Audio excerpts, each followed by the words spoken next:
1897, John Cabot marveled at how schools of cod would arrest his navicular when sailing through the Grand Banks. Ever since European settlers arrived in Cape Breton, there has been a commercial fishery here. Still a way of life for most coastal communities along Cape Breton shores, the fishery has matured with well-established methods and traditions. With fish stocks much depleted, and John Cabot rolling in his grave ever so slightly to eat his words to the king, aquaculture technology was introduced to supplement natural stocks. In the mid-1990s, for some reason using 1980s technology, fish farming briefly made its way to the seaboard of Lingan. This is my stealth visit to the abandoned fish farm at the Lingan power plant.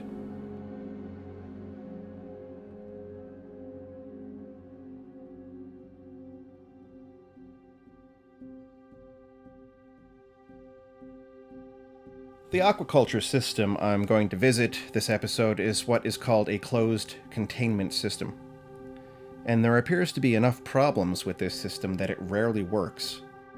I pulled up to the old access road, parked at the gate, and proceeded on foot to the fence line that I remember from years ago had a hole in the chain link. Except when I got there, it was mended, and a new sign was on the fence. We'll talk about that again later. A bit ominous, but I was hoping I could get in without much notice or fuss. This is going to be more difficult than I thought. I proceeded to approach along the shoreline and wondered how far I could get. In December of 1994, all-female trout were introduced by truck from Seal Island to the land-based marine farm at Lingan, which utilized cooling water from the nearby power generator to maintain temperatures at 10 to 11 degrees Celsius all winter. I'm sure it all seemed like a good idea on paper, but as I'll explain, there are numerous reasons for the shutdown of the fish farm. My little marine friend here was missing half a skull, and their bones were picked clean and bleached by sun and weather.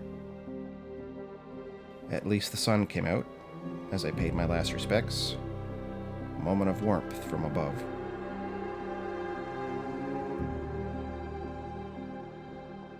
I was getting tantalizingly close to my goal when the rocks became too slick with sea slime and algae. And since I don't want my camera, or myself, to end up in the drink, I'll need grips or waders to get there. Darn it.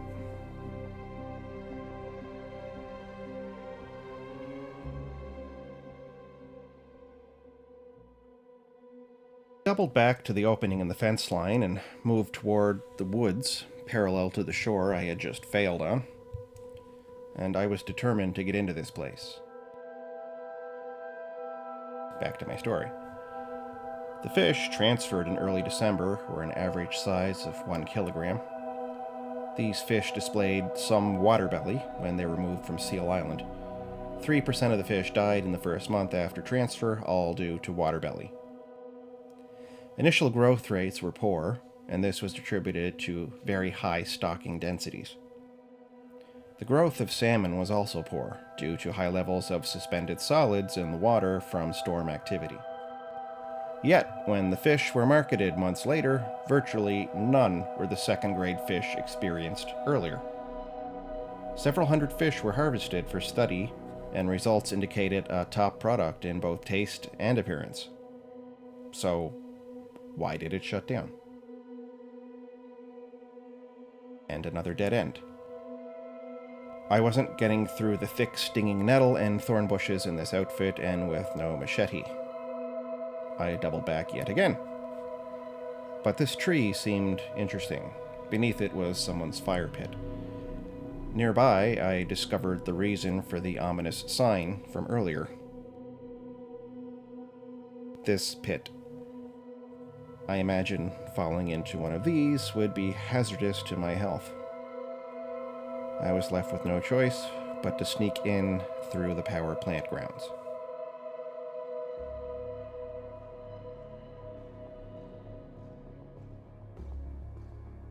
Let me tell you, if you want to keep somebody out, you should maybe finish the fence.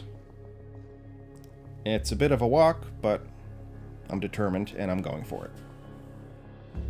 On this side of the fence, I found, to my surprise, bees. And an abandoned house, all in this backyard. The roof looks a little rough and I won't be sitting on that couch ever, but the windows are unbroken and it could be almost livable. Didn't imagine seeing this back here. Around every corner, I actually expect to run into someone, maybe a Nova Scotia Power security guard, but sneaking in on a Sunday had the benefit of very few people working that could intercept my visit. Unfortunately, though, with yet another dead end, all I could find in this path was an interesting view of the power plant. An angle you don't see every day. And for the third time, I'm forced to double back. As I run through the open areas, I had no idea how close I actually came to exploring that fish farm.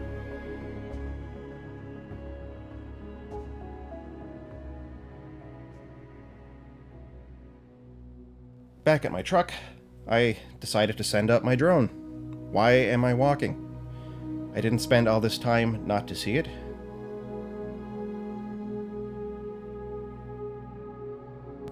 And this is why I love urban exploration. This is pretty cool. I had no idea any of this was here. It's a stunning facility, and I was kicking myself for not trying a little harder on foot. But if you look closely at this area here, the journey along the shore wouldn't have worked anyway. I don't think I would have made it past this point on foot. But to finish my story, aquaculture operations can negatively impact the local environments they inhabit through high waste production, disproportionately high consumption of natural resources, and the steps in the process itself. The aquaculture industry can also socially impact communities due to resource conflicts between it and the traditional fisheries, but these issues are usually addressed during the application and lease license review phase. The issue with the Lingan farm was the same as in other places. Power consumption is ratcheted up to warm or cool the water, burning more fossil fuels. Fortunately, the water being pumped ashore also had sea lice, and to top it off, circulated water made the fish taste like the junk they were swimming in. Around the world at this time were shutting down because of these common problems associated with the closed containment system.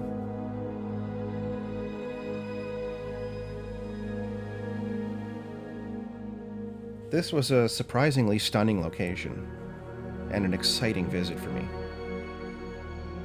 Even this part of the coast, where I believe there used to be a bridge that connected the Waterford side to the Dominion side way back in the day. Sadly, there isn't much left of the Dominion sandbar anymore. It's changed its position a lot since then and will likely disappear in my lifetime.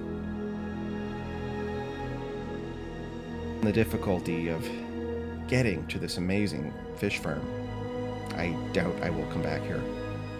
With the dangers of lurking in the area and the fact that it's actually trespassing, I don't recommend visiting. Besides, I've already done it, so you don't have to. And just enjoy the view from the air.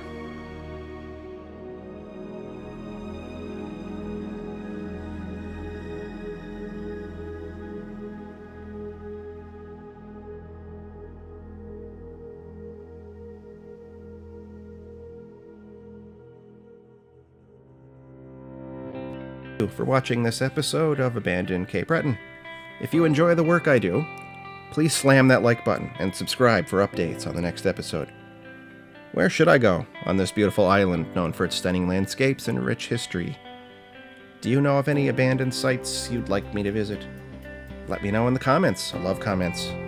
Join me next time as we embark on a journey to uncover the mysteries hidden within abandoned Cape Breton.